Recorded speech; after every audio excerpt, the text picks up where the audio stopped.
realized we're going to have to do this. It's going to be a bloodbath every single time, but it's the right thing to do for soldiers. It's the right thing to do just overall, and it's the right thing to do for taxpayers. Thousands of companies show up to sell their technology to the U.S. Department of Defense each year, but so few will transition from proof of concept to true production across the valley of death. The select few who do, their stories are rarely told. Until now. I'm Noah Scheinbaum, and this is Crossing the Valley.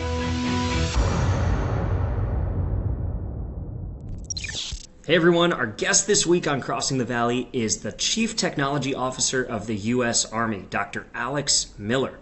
Alex joined me just a couple weeks after the Army celebrated their 250th birthday and then announced the creation of Detachment 201, the new opportunity for tech executives to direct commission into the military at the 05 or lieutenant colonel level. It's been a lot of news, there's a lot of excitement, and there's a lot of progress, so let's get to it. All right, everybody. Welcome back to another episode of Crossing the Valley. I'm stoked for this one. We have been wrangling calendars for a little while here, and I am excited to have with me today Dr. Alex Miller, the Chief Technology Officer of the United States Army. Alex, thank you so much for making time, man. It's been a busy couple weeks for you guys. It's been an awesome couple weeks for everyone, but the Army's been really busy the last couple weeks. But absolutely, thanks for playing calendar Tetris with me. Happy birthday, I think, is where we should probably start. The 250th birthday of the United States Army, a big celebration in D.C. How'd you enjoy the celebrations? What was that like? It was awesome. And I don't say that parochially. I say it as like a person who was an 8-year-old child at some point and loved seeing tanks, in any capacity, but being able to see some of our tanks and our larger vehicles, and frankly, just soldiers happy being soldiers as professionals, driving through, interacting with the American public. It was super cool. I had an opportunity. So my dad is a retired soldier, and I got to bring him up and see the parade with him. So just, the family business has been the Army and the military. So being able to hang out with my dad, share the Army's 250th birthday with him, and then be with the Chiefs team through that was pretty astounding. Yeah, I mean, it's been a big couple weeks for the United States of America. I think you guys did the birthday celebration. You announced the creation of this Detachment 201, which has been blowing up the headlines. We're going to talk plenty about that. I mean, just getting some absolute titans of industry, Shyam over at Palantir, Boz at the CTO from Meta, Kevin Weil from OpenAI, Bob McGrew, also of OpenAI Thinking Machines. I mean, these are heavy hitters who are now commissioning to the Army. And then we see, perhaps one of the most impressive displays of military prowess in quite some time as the United States conducts this raid on the Iranian nuclear facilities. Alex, what's it like being the Chief Technology Officer of the Army these days? Like, your head's got to be on a swivel, man. How are you keeping it on straight and focusing on the priorities that matter? Yeah, I guess it would be sort of flippant to say I'm not. It's one, I love the opportunity that I have. So being the CTO for a service is a little bit different than being the CTO of a company. So I have a tremendous opportunity to work for General George, the chief, and then have a direct line to our secretary, Dan Driscoll, on all things modernization and transformation for the Army, particularly in the realm of technology. So I'm an intelligence professional by trade, and I was pulled up to this job. So originally I was thinking about a very niche and narrow set of capabilities, and now I think about the entire Army. So it's things that I was never exposed to, but now are sort of within my writ. Things like the Army's organic industrial base. So what very few people understand is the Army actually produces all of the ammunition for the Joint Force. So everything from our 5.56, so like what's in an M4, all the way up through like a 155 round that comes out of artillery. The Army actually makes that. The people that repair vehicles and repair our tanks and repair our fighting vehicles, the Army actually does all that as well. The Army repairs all the radar systems that are coming out of Europe and the Pacific. So we own that. And then missile production.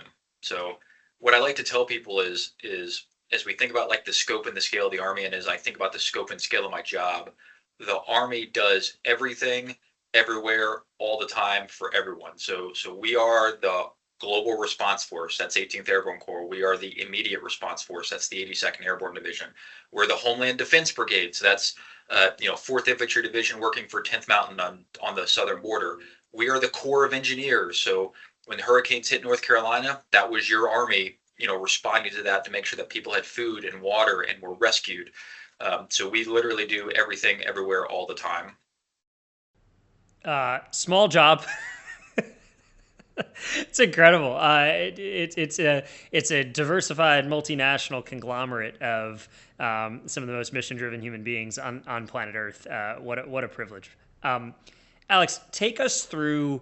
So, with all that said, focus is everything. You get a small amount of time, kind of in this role in the building, to kind of leave your imprint on the service at the direction of the secretary and the chief. What are you focused on right now? And maybe let's start with why. Sure. What I am focused on right now is effectuating, so making real the Army Transformation Initiative. And we did a bunch of really big bets recently. So on the 29th of, the 30th of April, the SecDef signed out a memo that directed the Army to go through this Army Transformation Initiative. And it had a couple of big bins in there. One, it was divest of old things. And the second bin was, pay for the things that the Army needs to really win. And we've done some binning and some bucketing for what that really means. So what that means for us, for your Army, is how do we restore readiness? How do we make sure that it's not just about the kit that soldiers have, but it is about their ability to be fit and in the fight. So things like holistic health and fitness. How do we make sure that that's funded at the point where soldiers have access to the right gyms and equipments and food services and those types of things to really be ready? Because it's not just about like, hey, here's a bunch of cool gee whiz kit. It's like, hey, are you holistically ready to fight? Things like modernizing unmanned aerial systems. So everyone is fascinated by what's happening with drone warfare in Europe. How do we make sure that we actually equip our men and women with the right kit? And we're getting industry involved to say, hey, we can't have all these exquisite, super expensive things when we're seeing that the character of war is changing, and really cheap and attritable mass is sort of causing a lot of chaos and destruction.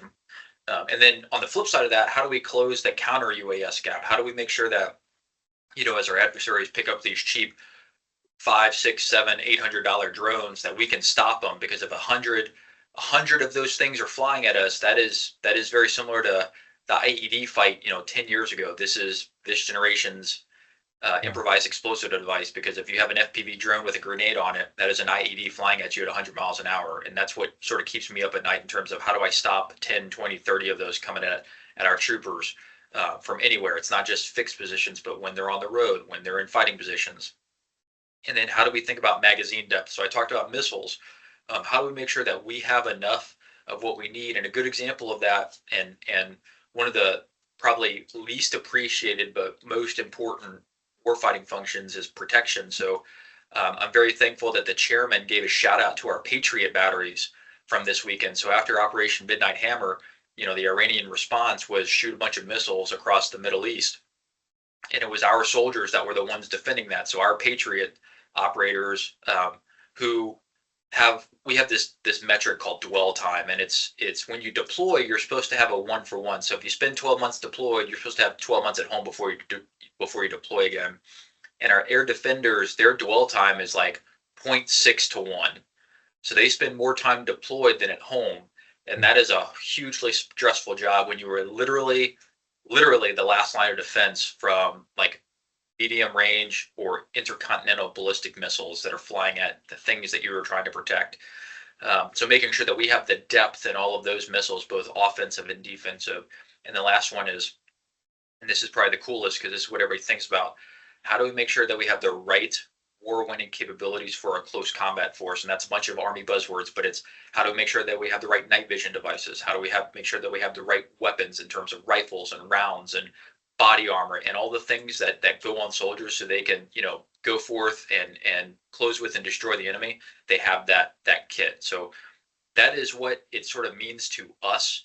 But the story of how we got here, how we're actually making big changes in the department, I think that's the real juicy win, because the kit will change over time. Like we'll never pick one thing and that will be the thing forever. Technology just changes too fast. So we got here through a rational means, and we started this effort called Transforming in Contact about 18 months ago, where we said, hey, the Pentagon's process for buying things is fundamentally broken. We ask the wrong people about what the needs are, and we build these requirements documents that nobody reads. They're way too long. They have a bunch of gobbledygook in them. And then we buy things that nobody asked for because the process takes 3 to 5 years. And industry has a perverse incentive to just like lock into things like proprietary technology, things like interface control documents versus application programming interfaces. So we said no more.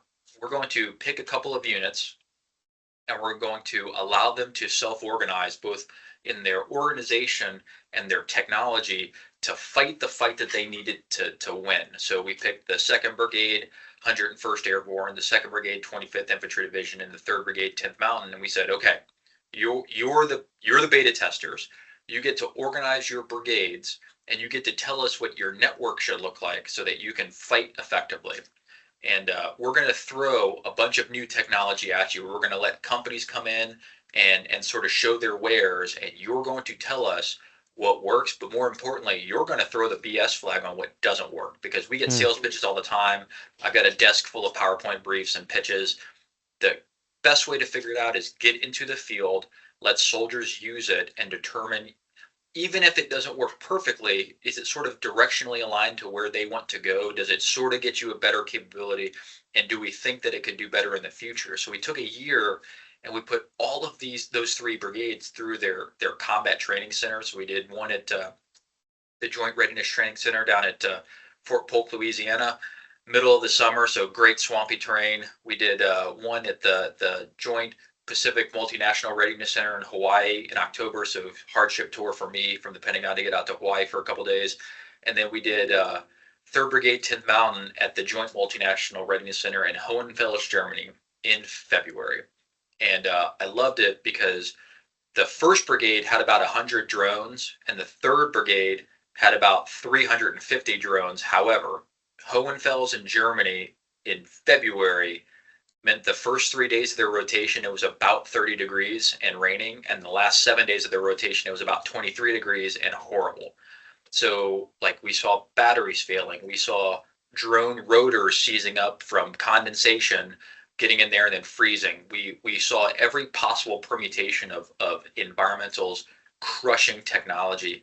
And as the CTO, that's wonderful, because I would rather all of those things fail and us learn those hard lessons in a training environment than what we had to do during the global war on terror, which is because the process was so jacked up and so broken, we just infused people with technology in the fight with the hope that it was better than what the procurement process would spit out at the end of a long 5, 6, 7, sometimes 10-year acquisition cycle.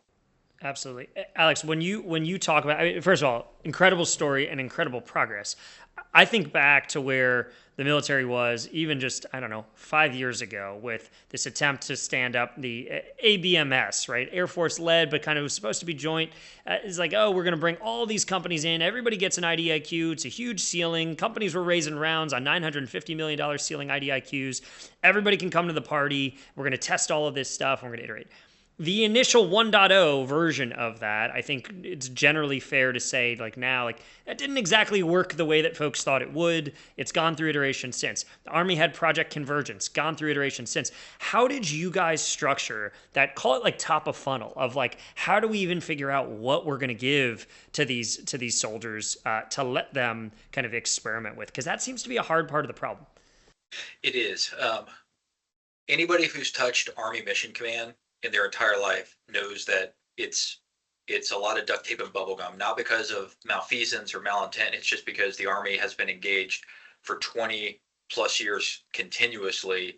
And we didn't get an opportunity to take a knee and sort of go back and go, hey, we're going to upgrade from this like Motorola Razr to an iPhone.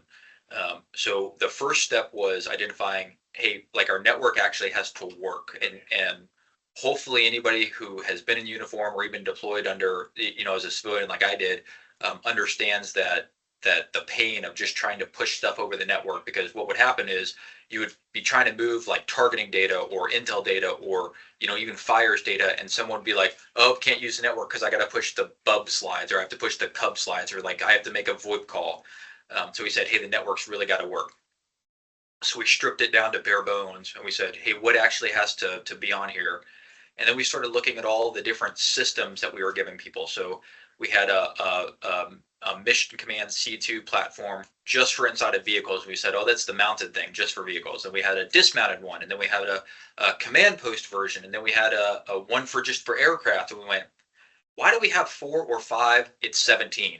Why do we have 17 different things that are all supposed to be contributing to a commander's ability to fight his formation or her formation? Why don't we just sort of strip that down to, first principles and go, okay, I know that I need to move data physically. I need to know that I need to be able to access data, which means that there's a couple of first principles on best technology. What if we just try that? So we started this C2 fix effort, and we actually appointed at 106 the trail boss who had unilateral authority across all the other programs to go, you will do this, rather than 17 different program managers for 17 different programs who all had their own incentive structure, cost, schedule, and performance, and frankly their own funding line, so they had their own unilateral authority to do their own thing. We said, no more. We're gonna pull this all in. And that sort of clicked the light bulb on everybody that said, we need to do something new and different, and it needs to start from scratch. And if you were in 2020, this was 2024 at the time, and you wanted to build a data platform from scratch, what would it look like? Because it certainly wouldn't look like what we started with in like 2011 or 12. And we said, okay, there's going to be an infrastructure layer, and that needs to be commoditized. So how do we leverage things like Starshield through the Space Force, things like Kymeta with One World, things like all of the the CSPs that we have on contract, like Azure and Amazon Web Services? How do we get those up and democratize access? And then how do we put a services layer in the middle of it, rather than just saying we're going to do one monolithic platform? And then how do we actually put all of the APIs in place so that if a company's really good at one piece of the puzzle, we're not expecting them to be good at everything, because that's how procurement normally works. If you're a small, you almost have no chance, because you have to be good at everything vertically, and that's just not what your company might be designed for. So that's where, as you asked about Project Convergence, that's where sort of the mental model flipped between what was Project Convergence Capstone 4 last year and Project Convergence Capstone 5 this year, where we prototyped out what next generation command and control looks like. I appreciate that. I think it's a good kind of summation of where you were and kind of how you've modified it to meet your needs here. I want to do that with one other point before we dive deeper into kind of so what it all means now, where you're going. You mentioned divesting of old stuff. And this has been the third rail of kind of, because as much as the Pentagon's tried to do this over the last, it's not a new problem. Congress gets a say. There's political considerations here. We actually just talked to some folks about the old Air Force attempts with the A-10, with the Warthog, and even the Army's had many goes of this with BRAC, base realignment, right? So how are you all thinking about that process now of divestment? And maybe tell us a little bit about how it's worked. Maybe there's a story of something that you have successfully divested to give us a window into how this process is playing out. I want to say that it's a little bit of Leroy Jenkins, because that wouldn't be accurate. But I'll tell you one story that sort of opened our eyes. So last year, actually the year before, we wanted to divest of one UAS platform, the RQ7 Shadow. So it was designed in the late 90s, so between 96 and 98, and it took about 10 years to field to the Army after that. So fielding in 2006 timeframe.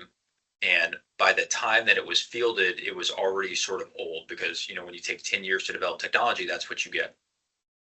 Well, in 2023, we decided at the Army level, with input from the field, so it wasn't just like Pentagon thinking, we should probably stop paying for this thing, because our plan was to spend about $77 million in the next year for contract logistics support for about 53 people to maintain the Shadow fleet. And the Shadow fleet had an operational readiness rate of below 50%. So for everybody that doesn't know what those acronyms or mean, what it means is less than half of the shadows worked, and we were paying 100% of the support costs. And we were just going to keep doing it because that was the plan. That is what we had budgeted. That is what we had been appropriated. And the Army leadership said, what if we didn't? What if we just made a better decision and we were a better customer and better steward of the taxpayer dollars? The problem was we were running up against a clock of, hey, we got to renew this contract, and the contract renewal was like right over the Christmas sort of window. So nobody wanted to make a really hard choice on, we should stop doing this. It's not a good use of taxpayer dollars. As soon as we like uttered the first word of, we're going to stop this, we got calls from the Hill, we got calls from the companies, we got calls from everyone going, oh my gosh, what are you doing? And we knew that that would be an uphill battle. And that's just $77 million. The Defense Department's budget is almost $1 trillion. So when we talk about 77 million and that created consternation, we knew that it would be uphill.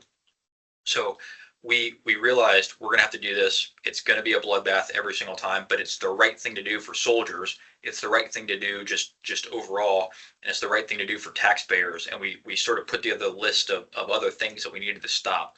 One other just point for people to think about is we're going to stop buying Humvees. And that's sort of emotional because I grew up on Army boats. Like, I'm a Fort Bragg kid, and I saw Humvees all the time. Like, they were the quintessential GI Joe vehicle for my entire childhood. They've been in the fleet for 40 years. In 2006, we, the Army, renewed the requirement for Humvees. At the time, we had 106,000 Humvees in the formation. Today, 20 years later, we have 103,000 Humvees in the formation. So over the last 20 years, we have maintained all of those vehicles, even though we didn't use them after the IED fight really lit up in Iraq and Afghanistan because they weren't protected enough. We switched to the Joint Light Tactical Vehicle for that reason. We switched to the MRAP, the Mine Resistant Ambush Protected Vehicle. We switched to the MRASER. So we switched vehicles because of the threat, but we kept building and buying them because we were being told to. And we had all this extra OCO, operational overseas contingency operations money. So we didn't feel the need to fix the process of the system. So those are just two examples of like how we're going at this problem, or like what's causing the problem. Yeah, I those are big fights. Are you winning those fights? Do you think have you won? Are you going to win those fights? I think we're going to win. So the chief and the secretary, and myself and one of my battle buddies, Colonel Molly Salisbury, up here on the staff, we have all been on the Hill explaining, and I don't want to say rationalizing, but explaining, here's the thinking behind why we're doing this, why it's the right thing for the Army, why it's the right thing for the warfighter, why it's the right thing for taxpayers, to stop some of these older equipment buys. And here are the things that we want to buy instead. So instead of buying, a 12 to $15 million UAS that is, if you watch the news, the equivalent of which the Houthis, which aren't, a full-up army, they're just a state-backed actor, are knocking out of the sky. What if we spent that money instead to buy lots and lots of smaller UAS that increase your survivability through mass, or we spent some of that money on different packages to maybe increase the survivability of those? As we think through, counter UAS, countering those drones, we need to generate money to pay for those, because right now we're woefully underinvested there. And as we think through ground vehicles, one of the coolest vehicles that I've seen in the Army is really invested in is that infantry squad vehicle. So like Google it, it looks like the Warthog from Halo, but when it's great for unimproved terrain, it's great for mobility. It's not a fighting vehicle because neither was the Humvee, but it will help our formations get to the fight, get closer to the fight faster so they can dismount and be in the fight. So we're going to win. And we've spent a lot of time with Congress and a lot of time with industry saying, this is why it's the right thing. So it's going to be emotional. Frankly, like all inflection points are, people were mad when the Army divested of horses to get motorized vehicles. And we're sort of at that inflection point again. I think it's a great, it's actually a great comparison. And the vibe is shifting. You're hearing it coming out of the Hill. And speaking of the vibe shifting, you're seeing it from big tech. And so I think we got to talk about the big news out of the Army in the last 2 weeks. It's just hot potato in the headlines and online right now. Detachment 201. Alex, there's so many different things we could talk about. Maybe for the short amount of time we have, what are you all going to look at to evaluate the success or failure of this experiment, whether it grows or whether you sunset it? What are you trying to accomplish here? What are these folks going to do? Yeah, so great question. I'm going to answer your question. You asked about the time. I'm going to tell you how Big Ben was built because I think it's important.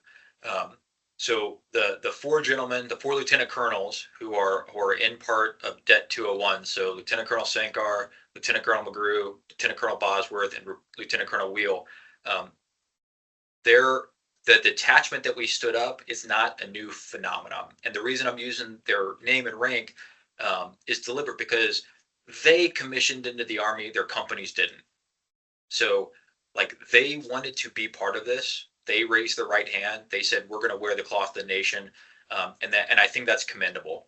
And the reason I'm being sort of deliberate here is I have also seen the fervor. I am not unwitting to like the Reddit and LinkedIn feverish anger that pops up because unfortunately what happens is everybody goes, they're going to be evil. And I don't believe that. So the reason we stood up Det 201 is because the Army reserves have existed since 1908. It's not a new phenomenon to have people who are part-time in uniform also work in industry, and we applaud that because we want those critical skills to matriculate into the Army. What we didn't have was a detachment especially created for high-tech executive talent like we have for surgeons that come into the Army that we direct commission, like cyber talent, like hands-on keyboard that direct commission under the Cyber Direct Commission Authority. So in terms of the process, nothing is new there. We've actually had the Direct Commission Authority since 2019 because Congress gave it to us. Now, what we want these four specifically to do up front and how we will assess the success and start figuring out, do we pull more people in? We expect them to work big, hairy problems that are sort of systemic for the Army. They don't get to touch the solution space. Like that's how we're going to separate church and state. That's how we're going to make sure that we don't create conflicts of interest. But things like how do we do talent management of technical skills? We don't have good solutions for that. A lot of it, unfortunately, is you find somebody who is incredibly talented. You go, oh my gosh, we need you to work these things, and then we steal those people. And then we find like organic industrial based pieces, and we have people think about where we can actually contribute to that. So as we think about like sort of the big hairy problems that we want people to be thinking about, it's going to be that. I'll tell you just a tangible finite thing. When they went through MEPS, so the medical indoctrination that they all have to go through, all of it was on paper. That blows my mind. So first thing is like, okay, they're the guinea pigs. We're going to figure out how to automate all of that because there's no reason that we shouldn't be able to scan their driver's license and pull up all of their information. And the first time that it's done, all of that's copied over. Getting them laptops and getting them accounts for their Army emails, a lot of that process has been human driven. So again, we're going to use them as guinea pigs to go, hey, every step of this process that has been manual and human driven, let's just automate that. And we have like 4 winning participants who really just want to help not only the Army, but the nation. And they're willing to contribute, a couple hours a year, because that's really what a reservist has in terms of time on orders. Let's just use them and blow through all of these like things that are contributing to lost time. Yeah, absolutely. It's this age-old debate of we want the best to show up for these things, but then do they have conflicts of interest? And there's a revolving door. And so if you play that out, it's like, well, people only do one job for their whole career. That's kind of where we end up. It's I think taking this kind of bet, bringing this kind of talent in, is an incredible win for the nation. It's excited to see kind of what you all do with it. The one other piece of this is who is going to be working alongside these folks. So if they're your human design guinea pigs and going to go through and going to point out issues, I kind of go back to Eric Schmidt as the chairman of the Defense Innovation Board, going out to Qatar and seeing kind of how Tanker Planner worked and that birthing kind of Kessel Run. What's the mass of folks who effectuate the change or help them accomplish kind of some of the things that they maybe prototype? Yeah, no, it's a good question. So their detachment has a detachment NCOIC, so the non-commissioned officer in charge, and a detachment commander. That detachment will technically work for me and the Army CIO, so Leo Garcia. So that's like sort of the command and control structure. And then what we've been doing is anytime they sort of uncover a gold nugget, either we task out the CIO team if it's something like IT, or, and I was actually talking to the chief of the Army Reserve last night on this, is we will leverage other reserve talent to go out and effectuate change, because really what we want to do is highlight the talent that we have in the reserve. So we're sort of prototyping right now and building the scaffolding for what that looks like. Again, that is a mechanism by which if we identify a problem that these guys run into, regardless of what it is, and like it could be across the organic industrial base, it could be across IT, it could be across health and holistic fitness, we can then turn around and go, hey, they've identified a problem. I need you, either reservists or active duty or civilians, go do the second order level of analysis and figure out what the solution space might look like, or what, deeper into the problem space. Keeps everybody separate, keeps everybody clean, make sure that none of the criticism on OCIs becomes a reality. That's my job, to make sure it doesn't become a reality. And then it also gives us a mechanism to actually solve problems, because one of the things that just frustrates me a lot, and we have it a lot in this department, or at least we have in the past, is somebody says, hey, this is a problem, and then it's still a problem 10 years later. I'm conscious of time. I realize, Alex, I think you've got to run. Give us one final kind of like point of optimism here. You've done a ton. You've got some time, thankfully, kind of left to go here, and you've got some incredible tools, incredible wind at your back. When you look forward, what are you most kind of excited about and most optimistic about for the nation and for the Army? I am thankful that at this point in time, the Army has General George as the chief and Dan Driscoll as the secretary, because I know that, and even the acquisition leadership, so like Jesse Tolson as the principal deputy, he's outstanding. Lieutenant General Rob Collins as the military deputy, he's outstanding. I think that we have changed enough on the requirements process, on how we think about putting together things like OTAs, other transaction authorities, to bring in commercial capabilities. I think the way that we've thought about changing contracting and changing the structure of our program executives and changing the structure and the culture of how we do requirements through acquisition, through fielding. I am thankful that our leadership have put enough emphasis on that, where we have already created irreversible momentum, so that if something happened to me tomorrow, if I got hit by a bus or something else, that it wouldn't stop. Because the worst thing possible is you have an executive who the only way they can drive change is because of the personality. And I'm thankful that we got a chief and a secretary and an acquisition core, and frankly, soldiers that are willing and able to adapt, that if I disappeared, the Army would continue the transformation. So it's very little about me, and it's just about like the Army leadership that we have right now. And I'm super thankful for that. Hey, you're a part of that leadership, and we're grateful to have your hand on the wheel, man. This is exciting stuff, and I think the ability to communicate what's going on inside the building, inside the force. We saw, everybody, if you haven't seen, we'll put it in the show notes. If you haven't seen General Kane's, the chairman's description of what went in to Midnight Thunder over the weekend, it's I think maybe one of the best press conferences I have ever seen in terms of the history, the lineage, the 15 to 20 years of intelligence planning, of technological development, all the way through the people who flew the mission and what it was like them coming home. Never seen anything like that. And I think the storytelling as a critical element of our national security and our resilience is essential. And Alex, you're a huge part of that. So thank you for spending time with us today. I appreciate what you're doing, and we're rooting for you out there, man. We'll look forward to seeing what you do. Awesome. Thanks.